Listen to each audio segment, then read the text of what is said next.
namaku Kecik. Aku salah satu muralis dan juga graffiti artis di Kota Medan.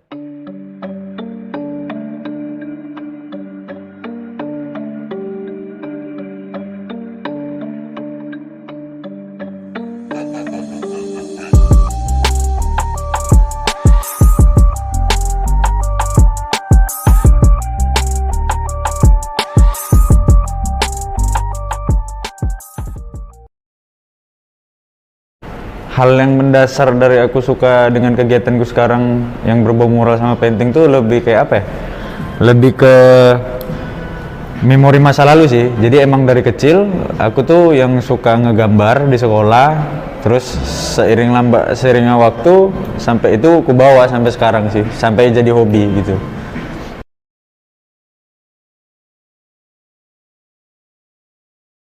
Tanggapan untuk seni kreatif mural di Kota Medan tuh untuk sekarang perkembangannya sangat pesat ya. Ya bisa dibilang sangat pesat karena dengan era digitalisasi yang makin mendukung untuk kita lebih bisa belajar dan teman-teman semua bisa belajar. Jadi sudah banyak itu kayak bermunculan seniman-seniman muda baru yang lebih berani mengekspresikan diri ke orang-orang. Kalau untuk hal itu pasti ada, karena vandal tuh di kalangan orang awam itu sebuah kegiatan kriminal ya. Tapi kalau kita ngomongin soal street art, nah vandal tuh udah jadi kultur sebenarnya. Jadi kultur emang dari awalnya vandal tuh bermula sampai dikembangin jadi sebuah street art. Nah juga si vandal ini sebenarnya udah ada dari era zaman megalitikum sih. Kalau kita tahu artefak-artefak di gua-gua itu, yaitu termasuk sebuah vandal karena mereka tuh kayak menaruh pesan di situ agar orang bisa yang lewat ke tempat itu suatu ketika bisa melihat apa yang mereka aspirasikan dalam sebuah visual sih gitu.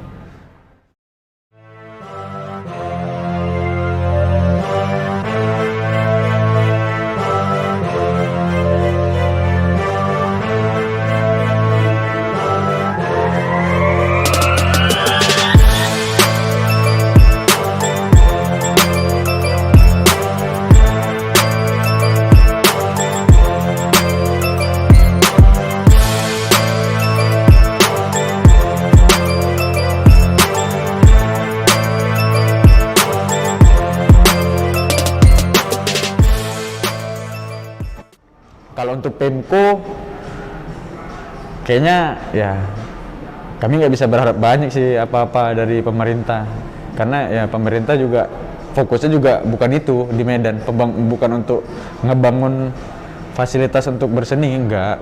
Mungkin Medan, aku nggak menyalahkan, mungkin ya emang schedule-nya si Medan atau enggak planningnya orang pemerintahan ini emang lagi nggak ke kami, itu aja sih.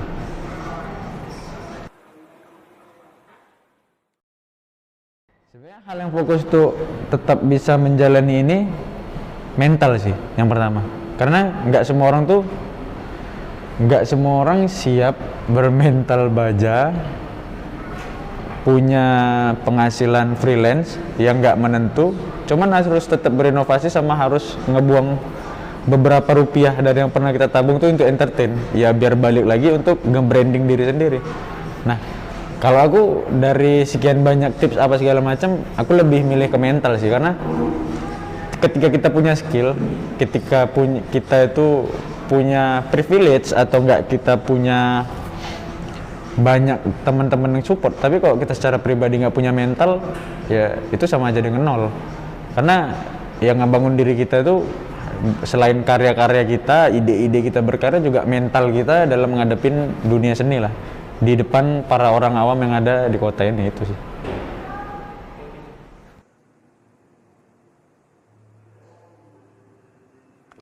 Sebenarnya entah kenapa aku dari dulu tuh pengennya, ya pasti salah satunya pengen gambar di gedung pencakar langit lah, di manapun itu. Dan yang kedua, yang paling hal yang nggak bisa aku mengerti sampai sekarang, aku selalu berpikir ketika aku mungkin bisa jual satu lukisan atau beberapa lukisan yang harganya sampai miliaran, aku bakalan sisihin atau ngeibahin semua hasil dari lelangnya itu untuk ngebangun sekolah ke tempat terpencil sih. Karena yang kurasain selama aku hidup, mungkin banyak hal-hal yang nggak bisa kurasain, yang kurasain tapi nggak bisa dirasain sama anak-anak di luar sana. Nah, mungkin dengan adanya sharing lewat berbagi karya seperti kayak ya dimanapun itu kalian tetap bisa hidup dari berkarya gitu, nggak hanya melulu sekolah, kuliah, jadi orang kantoran atau nggak kerja di BUMN. Nah, jadi ya aku pengen ngasih sudut pandang ke orang tua dan ke anak-anaknya bahwasanya mereka punya masa depannya masing-masing dengan pilihannya masing-masing dengan apapun itu.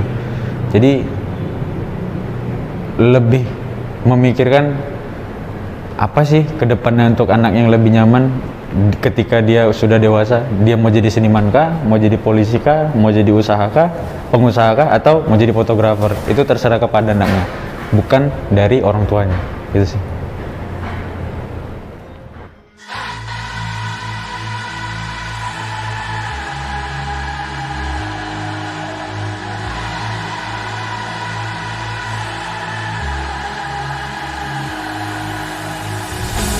What doesn't kill you makes you wish you were dead.